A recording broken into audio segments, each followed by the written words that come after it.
ग्राम हिरनपुर का किसान हरदेव अपनी सादगी, मेहनत और ईमानदारी के लिए जाना जाता था।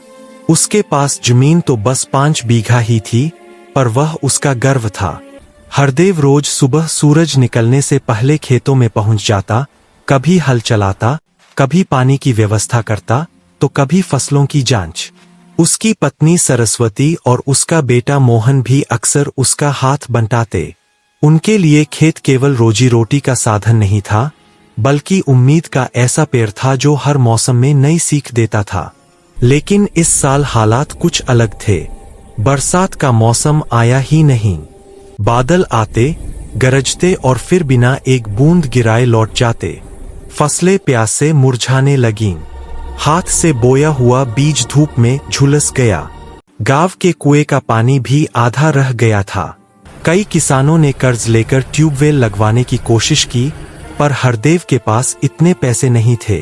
उसकी आंखों में चिंता स्पष्ट थी, मगर हिम्मत आज भी पहले जैसी थी। एक दिन मोहन ने कहा, बाबा, क्यों न हम शहर जाकर काम कर ले? खेत से अब कुछ मिलने वाला नहीं। हरदेव ने बेटे के कंधे पर हाथ रखकर कहा, बेटा, धरती माँ को कभी नहीं छोड़ते। मुश्किलें कितनी भी हों, पर मेहनत करने वाला कभी हारता नहीं। अगले दिन सुबह वह खुद ही जंगल की ओर गया। वहां से पत्थर और मिट्टी लाकर खेत के चारों ओर बांध बनाया ताकि थोड़ी भी बारिश हो तो पानी रुके।